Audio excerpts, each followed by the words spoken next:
Well, hello, my fabulous friends. I hope you're doing well.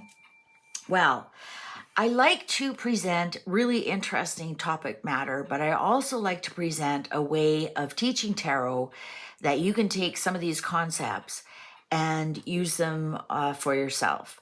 So one of the things I'm going to be teaching today is one of the ways I look at financial tarot. So if this isn't your bag, then you can just you can stop right now. It won't hurt my feelings. But if this is something that you're interested in, more deeper than how I do my tarot challenge, this is actually going to open your eyes to the energies of the world, and you can foresee what's coming by matching up astrology and tarot.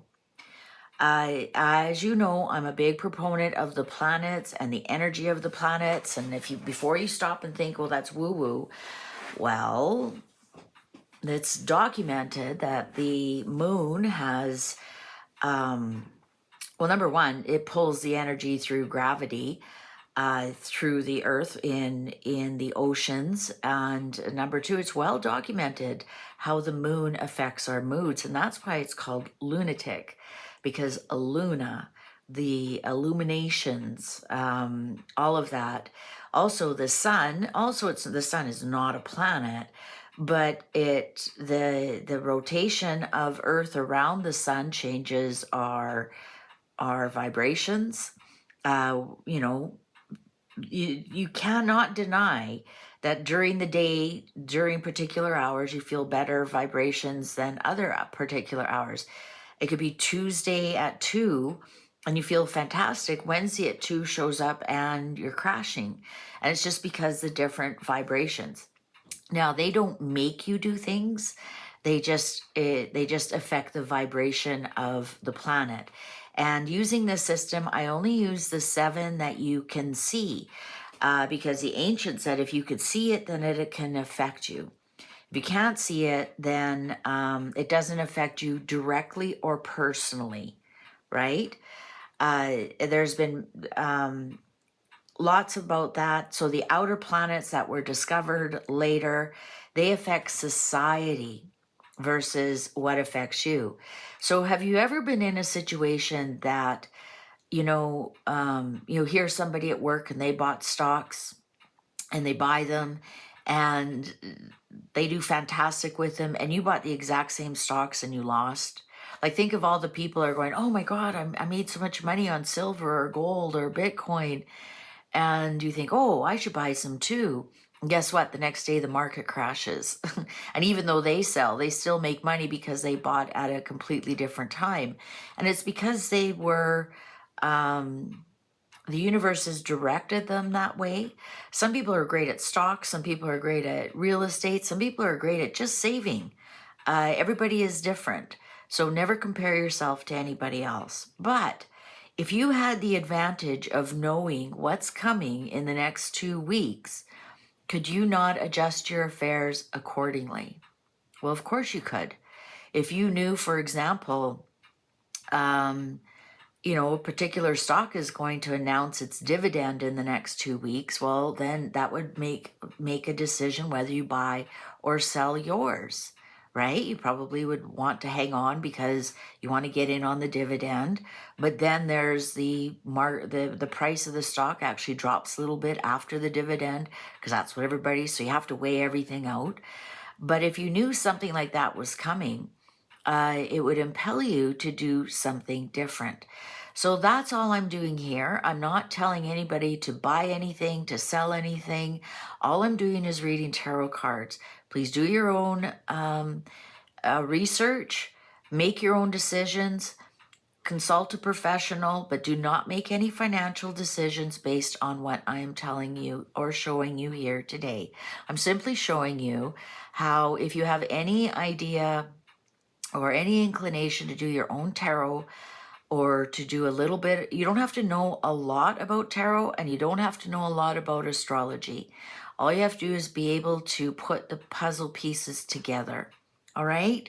So the day that I have laid out here is February 17th. And we all know that is the Chinese New Year. That we all know that's the start of the year of the fire horse. And I've got the accompanying tarot card for that.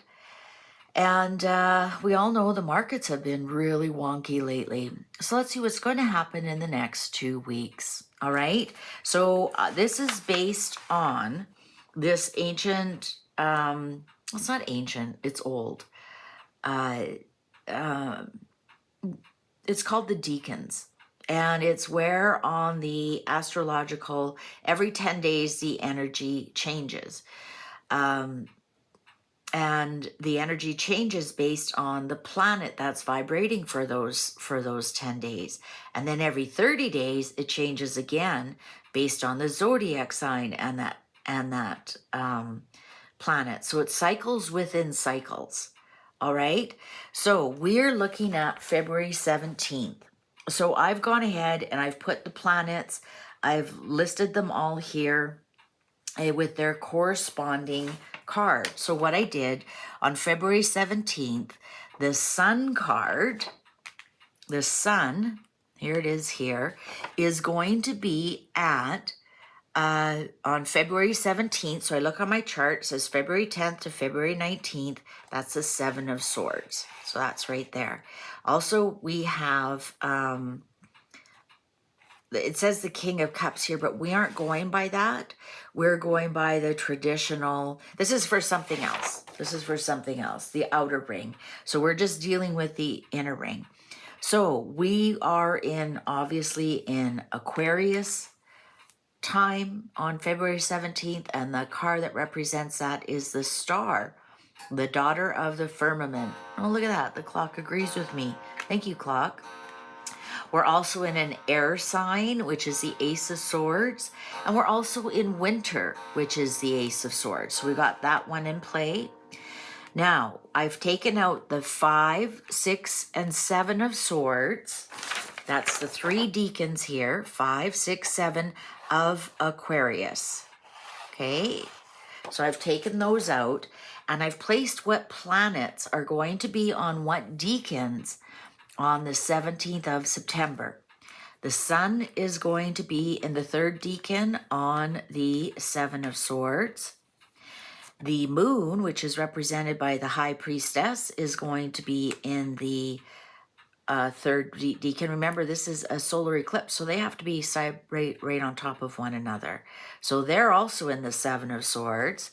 Mars, believe it or not, is in that 3rd decan. So I've got the tower on there. And believe it or not, Pluto is also in play. And Pluto is in the 1st decan, the 5 of Swords. I just want to double check that. 1, 2, no, I was wrong. The Mars is going to be in the 2nd decan. Mars isn't quite, it's 19 degrees, 17 minutes. It's not quite in the 3rd decan. All right. So going back, the Knight of Swords represents, it's the court card that represents Aquarius. All right. And then on the 17th of February, we have the Knight of Wands, which is the fire horse, Lord of flame and lightning. Also on the 17th, in Pisces, we have Mercury in the 2nd decan. We have Venus in the 1st decan.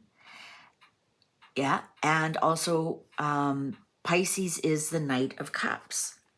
I know this is, just bear with me. This is a lot of cards. That's why we don't need to draw anymore. In Cancer, on the 17th of February, we have Jupiter in the 2nd decan. I just want to double check that. Yes, Jupiter is in the 2nd decan. And also Cancer is ruled by the King of Cups. Then in Aries, on the 17th of February, in Aries, we have the Saturn in the 1st decan, and we have Mercury in the first decan, and Aries is ruled by the King of Wands. In Taurus, we have the Mercury is in, oh, no, I'm sorry, Uranus is in the second decan, third decan. Uranus is in the third decan, and Taurus is ruled by the King of Pentacles. So planets and zodiacs we do not have in play because those zodiacs are empty is Gemini, Leo, Virgo, Libra, Scorpio, Sagittarius, and Capricorn. They are not in play. But other than that, we've laid out all our planets and what decan they are in. And we're going by what decan this is. So when I say first decan of Aries is ruled by the Two of Wands. It's ruled by Mars and the Two of Wands. All right. So when you're doing this, you'll want to know where Mars is at all times. So it's in the first decan here because Mars brings destruction. All right. So also what I do is I only do the ace where the sun is at that time. Okay. Because otherwise you'd have all the aces would be in play and it takes away from it. So obviously we have Aquarius is loaded with information. Plus we're playing with Aquarius. We're doing February 17th.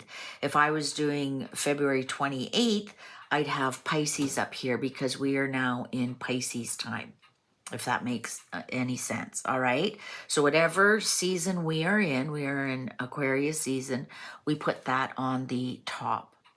And then we just simply go around in order. So that would be, okay, so let's see, what do the cards say? Well, we are in the ace. This is the Lord of the root of the powers of air. All right, so we're also looking at truth. We're also looking at, this is winter is not a great time for royalty. And we've already seen that with the Norwegian royal family. Look at that knife go right through that crown. It's a very difficult time for royalty. And you think of it, you go back to when it was winter, people were getting hungry. Stocks were starting to get low.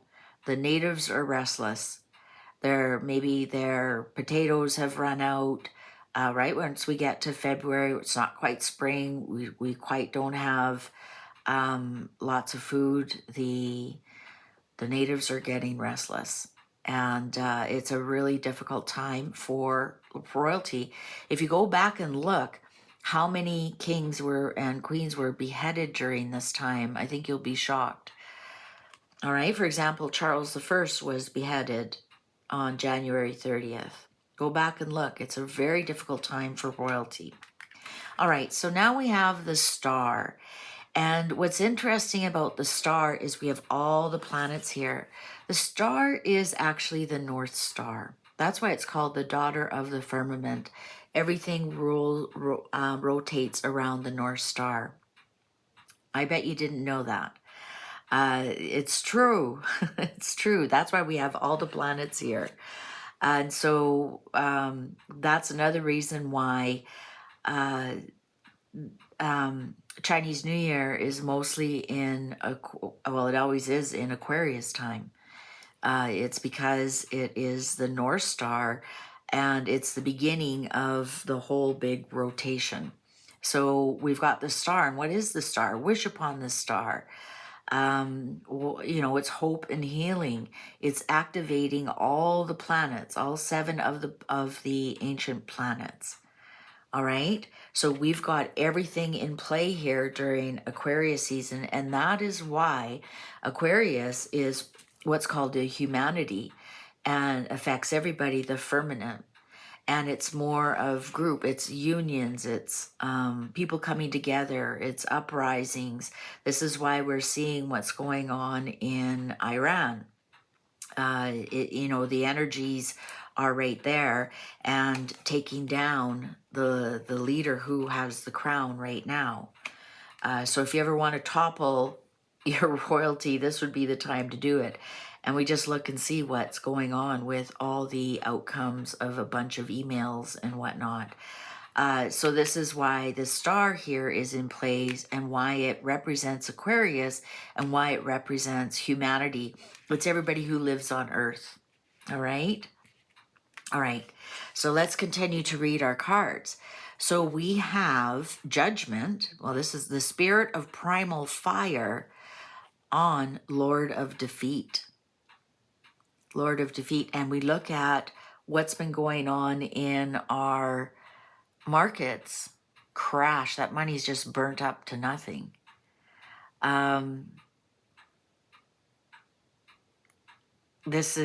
But it's telling me there will be a second chance with this Five of Swords, the Lord of Defeat. So either we're going to defeat the crash, or there'll be a reconciliation coming, because we do have the Hope and Healing card. All right. So that's one of these days, and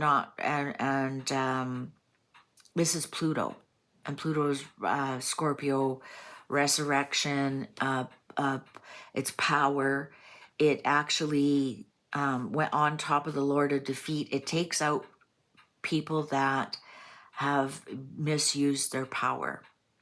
All right, so we're going to see a lot of people who rule a lot of people come down. That's why I keep telling you, leaders are going to fall. Now, let's go on to Mars. Remember I told you, always watch where Mars is. Six of Swords, Lord of Earned Success.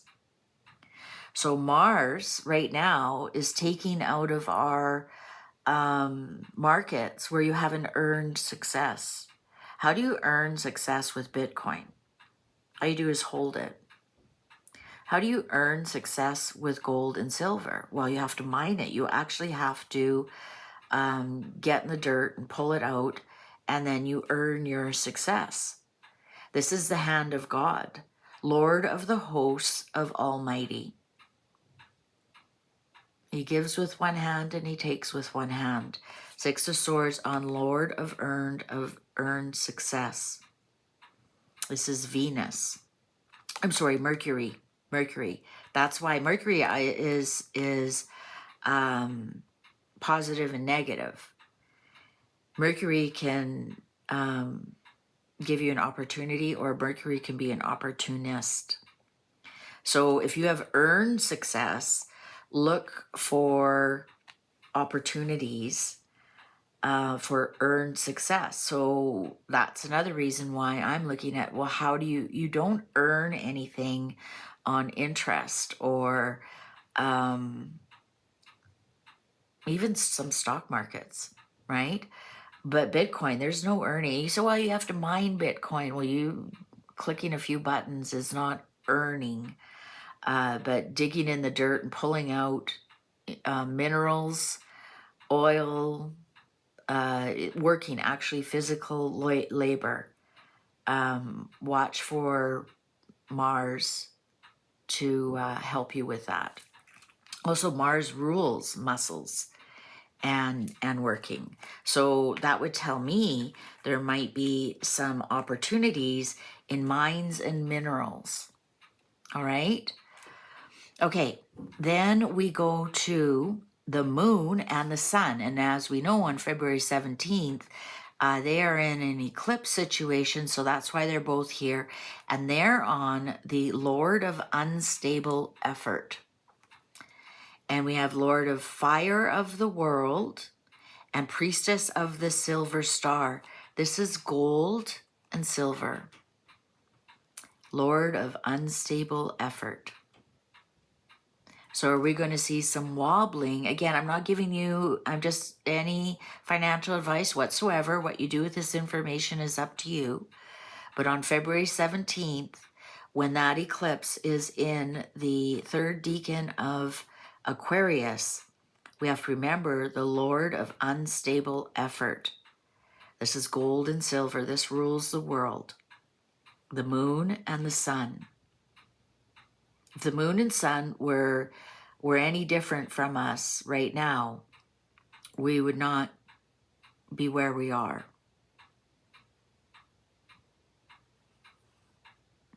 Interesting, this is births and this is virgins. A virgin birth almost. So you could take that with what you want. What's going to be unstable? Well, what have we talked about already? People who are in power. People who have unearned success. Is that Bitcoin? I don't know. I guess we'll wait and see. So the Knight of Swords is the court card. This is Lord of the Winds and Breezes. We are in air. I told you we are in the air epoch. So what does winds and breezes bring? Hurricanes, storms. And with the Knight of Swords is the Fire Horse coming in, Lord of Flame and Lightning. Are we going to see some epic, epic storms? Now we have to remember, and I've told you many times, the planets are like sunsets and sunrises. So this is starting, we are in the twilight of what's leaving us, and this is going to start to, I'm not saying on February 17th this is going to happen. It could, but this is the sunrise. This is what's coming until the next solar eclipse, which is, I believe it's in September sometime. We have a lunar eclipse coming, that's different, but this solar eclipse is on February 17th. And then so I think the next one is in September sometime. I'll have to look. So this is going to, until the next one, and also the Lord of Flame and Lightning goes right until the next next Chinese year. So we can expect a lot. Wind and fire is not good. We can expect a lot of fire tornadoes. We can expect a lot of fires and the wind. I'm thinking Santa Ana winds. I know there's other winds all over the world. And fire, very destructive this year because the wind is feeding it. And also fire warms up the wind and the air. And what do we have with that? Droughts. The clouds can't accumulate enough water.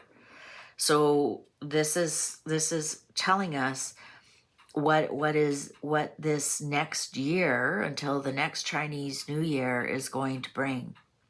But especially between now and the next solar eclipse. Also with solar eclipse, you have to go, they return every 19 years to the same spot. So think, what were you doing 19 years ago? So that would be 2007. What was going on in 2007? Didn't we start to see the start of the housing market crash? So is housing going to be a big issue this year? I'm going to say no, and I'm going to show you why. So now we go on. So the next sign after Aquarius is Pisces, and that's the moon, ruler of flux and reflux and endings, basically. And what do we have here? We have Mercury in the second decan, which is 9 of Cups. So Magus of Power, Lord of Material Happiness. Lord of Material Happiness.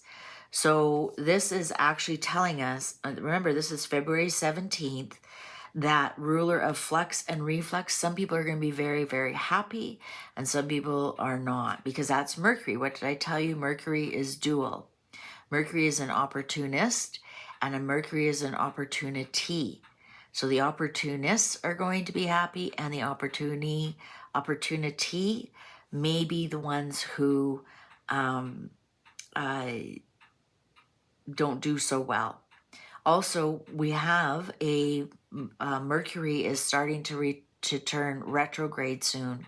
So you might want to look at some of the material happiness that is the power around that is coming in, because it could be ending. Also, we have the Empress, we have Venus in the second decan, and so daughter of the mighty ones, and Lord of abandoned success. So for me, this is telling me cash in. Now, I'm not telling you what to do. I'm just telling me this is what this is telling me. And the core card of Pisces is Knight of Cups, Lord of waves and waters. And we just had the Knight of Swords and the Knight of Wands. Remember, the Knight of Wands, the Lord of Flame and Lighting, it goes throughout the whole year. It's double in Sagittarius time, but right now it leaves the Lords of Winds and Breezes, and it'll move into, when it becomes Pisces time, Lord of Waves and Waters. Well, what's water and fire? Underground volcanoes, for example, underground volcanoes, or even above ground volcanoes, but waves and water and fire and lightning. That's storms, that's hurricanes, that's cyclones, that's, it could even be like dry fire, like, right? Electrical storms. Could be electrical storms. The clouds, even though they are not making much water, they can still definitely make flame and lightning. This is going to be a year of big storms. Big storms. The knights are fighting throughout the whole time. We might see situations where, like, they never get storms like that. It'll be really odd. All right. So now we go on to Aries. And what's in Aries? Aries is the Emperor, son of the morning. Son of the morning. And we have Saturn in the first decan of Aries, which is Lord of Dominion, which is the Two of Wands, which is Mars. So we have Saturn and Mars, the two most mean planets, malefic. Thank you, brain. The great one of Night of Time, Saturn, we call him Father Time, and he is in the Two of Wands in Mars. Watch out. The universe, the world, is also endings. Also endings. Then we come into the Neptune, the Hanged Man, is also in the first decan, Spirit of the Mighty Waters. So again, we have Neptune coming into Aries, and this will be on February 17th. So we have, and the King of Wands is Aries, is the court card, Prince of the Chariot of Fire. And I think that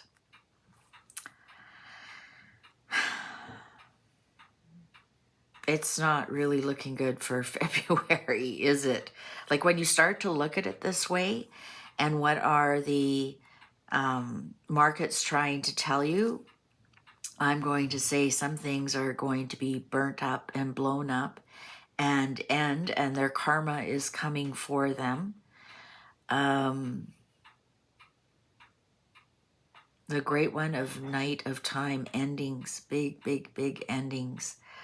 Especially if things have been hanging, right? And then they're ready to be done with. You know, so if your marriage is on the rocks, or your job is looking like, or your business is just not hanging in there, I think that we are going to see some big endings here, dramatic endings. I don't believe that that this is going to be anything small. So especially if it's a company that has anything to do with the seas, with water. This is oceans. This isn't just water in a lake or a river. This is big, big oceans, Neptune. So maybe fishing companies, big boats. Maybe we're going to see something, I'm going to just say it out loud, a war done at sea. A war done at sea. About dominion here, about, you know, who owns what. So are we going to see some of the warships activated? I don't know. Now let's go on to what's in Taurus. And Taurus is the prince of the chariot of earth. Finally, we have some earth sign here. And we have the foolish man, which is Uranus. We have the Seven of Pentacles, and it is in the second decan. So Lord of Success Unfulfilled. So the foolish man in the Lord of Success Unfulfilled, with the Prince of the Chariot of Earth and the Hierophant Magus of the Eternal Gods. I'm going to say we're going to see some big money gurus go down. I'm going to say that we're going to see a lot of people invested in foolish things. That the Lord of Success Unfulfilled and foolish here. Uranus in the Seven of Pentacles. The King of Pentacles is the Prince of the Chariot of Earth. And the Hierophant is the Magus of Eternal Gods. So this to me is telling me about people who, again, repeating of people who've been foolish and not worked or done their earthly things. I'm going to say that again, we're going into, the gods are going to take out people who have not been honorable, foolish, that the Lord of Success Unfulfilled. And I think we're going to see, we could possibly be seeing the end of the next Pope. Okay. And what does that do to the markets? All right, remember, we're still only on February 17th. So, and what happens is you think of that as a birth chart. Now, those energies are all moving forward like a clock, cycles within cycles, right? So some of these are going to match up eventually, and I think we're in for a very rocky time. So the final one here is in, there's nothing in Gemini, so we go directly to Cancer, and this is the Chariot, Lord of the Triumph of Light. And this is so fascinating to me because, like I said, I did actually well over 50 readings, personal readings for 2026. And I'm going to say at least 70%, if not 75% of them had better outcomes after June. So starting in July, then the first half of the year was brutal for a lot of people. A lot of job loss, a lot of moving, a lot of destruction, and then everything was much better in the second half of the year. So we go to the Lord of the Triumph of Light, and we have to remember that air is light, right? So, but this is interesting. It's the King of Cups, Prince of the Chariot of Waters. So do we finally see the end of storms? Because we have the Wheel of Fortune, Lord of the Forces of Life, and then we have Lord of Abundance. So the Jupiter is in the second house. On this, remember, is on February 17th of the second house of the second decan of Cancer, which is the Lord of Abundance, the Three of Cups. Lord of the Forces of Life, so the Wheel of Fortune, Jupiter is in the Lord of Abundance, Lord of the Triumph of Light, Prince of the Chariot of Waters. So are we going to see things start to calm themselves down, right? So it's so interesting. We've got so much destruction in air and fire, and air and fire, that's the markets, right? That's electronic markets. We're in Aquarius, that's a symbol of electricity. right? In case you didn't realize that, that's a symbol of electricity. And I think we're going to, it's going to get really, really crazy, but where we can find solace, where we can find abundance, is with calmness and emotional stability, and being in control, our mind, body, soul. And that's where we'll get our abundances from. Also, Cancer rules real estate. So perhaps everything that is topsy-turvy in the air and the fire, perhaps or water and earth is where we will find stability. All right? Which is interesting because the star, she is pouring water on the earth for hope and healing. So the waters cool this hot air, this hot steamy air. So the waters are cooling and calm us down. And out comes the Prince of the Chariot of Waters, and the Lord of the Triumph of Light, and the Lord of Abundance, and the Lord of the Forces of Life. And so we basically, this is almost telling us to go back to basics. I know, and that was a lot, wasn't it? But those are all the cards that are in play right now, and how they play and how they are interacting. So if you look at Cancer, Cancer rules homelands, your home, your mother. It rules the breasts. So anything nurturing like that. Oh, look at that. The clock agrees with me.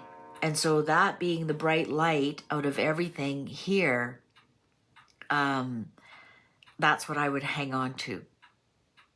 Knowing this, now I have to go make some financial, choices. Do I invest in some kind of housing? Do I, land development, housing, gold, oil, right? What this would definitely be oil. It's liquid, and it can bring us light. And now I'm not telling anybody to invest in oil. I'm not telling you to go out and do commodity. I'm not doing that. I'm just pointing out what the cards are saying. But watch for people who wear crowns, real or imagined. This is not a good time for them.